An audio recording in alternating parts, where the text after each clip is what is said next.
السلام علیکم ورحمۃ اللہ وبرکاتہ۔ تراویح کے متعلق چند مسائل۔ رمضان شریف کی راتوں میں عشاء کے فرضوں کے بعد 20 رکعتیں تراویح پڑھنا سنت مؤکدہ ہے۔ اسی طریقے سے تراویح میں پورا قرآن شریف سننا یا سنانا یہ سنت ہے۔ تو یاد رکھیں دونوں سنتیں الگ الگ ہیں۔ پورے مہینے تراویح ادا کرنا یہ الگ سنت ہے، اور پورا قرآن شریف تراویح میں سننا یہ الگ سنت ہے۔ بعض لوگ چند دن کا قرآن سن لیتے ہیں، اس کے بعد وہ تراویح چھوڑ دیتے ہیں۔ تو یاد رکھیں ایسے لوگ ایک سنت کو ادا کرتے ہیں، دوسری سنت ان کی رہ جاتی ہے۔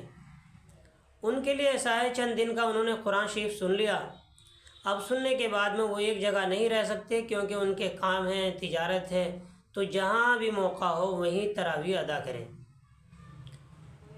اس میں سستی نہ کریں، یہ نہ سمجھیں کہ ہم نے تو قرآن شریف سن لیا تو ان کی تراویح بھی مکمل ہوگی۔ نہیں، تراویح ابھی ان کی پورے مہینے باقی ہے، صرف انہوں نے قرآن شریف والی سنت ادا کی ہے۔ اسی طریقے سے ناظرین، اگر کہیں حافظ قرآن نہ ملیں، قرآن سنانے والا نہ ملے، یا ملتے ہیں تو اجرت پر ملتے ہیں، تو ایسی جگہ الم تری کیف سے تراویح ادا کر لیں، اجرت پر قرآن نہ سنیں، کیونکہ اجرت دے کر قرآن شریف سننا یا سنانا یہ حرام ہے۔ لیکن یاد رکھیں بعض لوگ اماموں کے متعلق بھی یہی خیال کرتے ہیں۔ نہیں، یاد رکھیں اماموں کو جو رمضان میں دیا جاتا ہے وہ قرآن شریف سنانے کی یا سننے کی اجرت نہیں دی جاتی، بلکہ امام تو پورے سال سے وہی مسجد میں ہے، ان کو تو آمد کے طور پر دیا جاتا ہے۔ تو بعض لوگ اماموں کے بارے میں بھی خیال کرتے ہیں کہ اماموں کو بھی دینا جائز نہیں، ایسا نہیں ہے، بلکہ اس کے لیے حرام ہے جو صرف رمضان میں قرآن شریف سنا رہا ہے اور صرف وہ تراویح پڑھا رہا ہے، تو ایسے شخص کے لیے اجرت دینا اور لینا حرام ہے۔ باقی اماموں کے لیے جائز ہے، کیونکہ وہ تو مستقل امامت کرا رہے ہیں، پورے سال سے وہیں پہ ہیں، تو ان کو اجرت قرآن کی اجرت نہیں دی جاتی، بلکہ ان کو تو آمد کے طور پر ان کو دی جاتی ہے۔ اسی طریقے سے عشاء کے فرضوں سے پہلے تراویح ادا کرنا یہ جائز نہیں ہے۔ اگر کسی مسجد میں آپ ایسی جگہ پہنچے ہیں کہ جماعت ہو چکی ہے، اس وقت پہنچے ہیں کہ جماعت ہو چکی تھی، تو آپ پہلے فرض ادا کریں، فرض ادا کرنے کے بعد میں تراویح میں لگ جائیں۔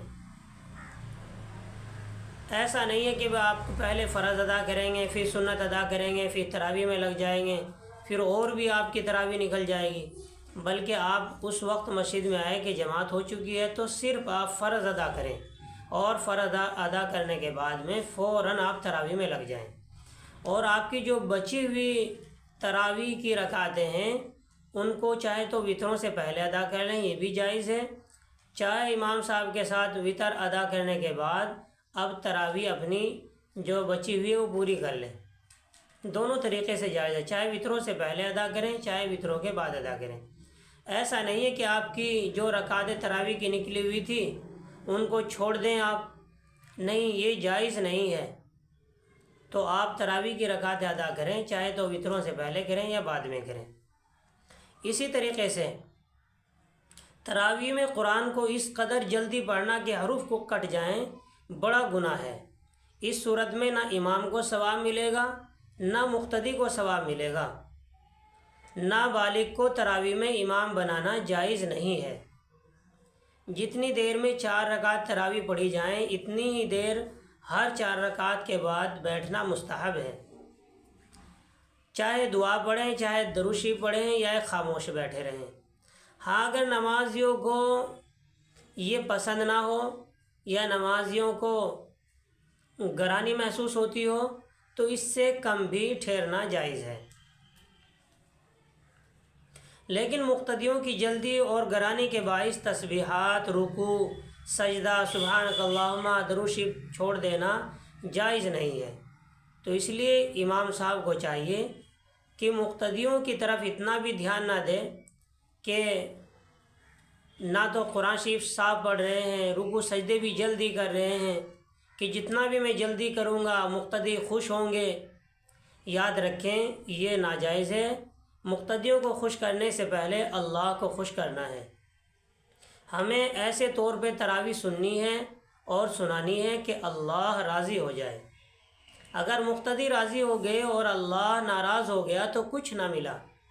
تو اس لیے ہمیں یہ سمجھ کے تراویح سننی ہے اور سنانی ہے کہ اللہ ناراض نہ ہو جائے، بلکہ ایسے طور پہ پڑھیں کہ اللہ راضی ہو جائے۔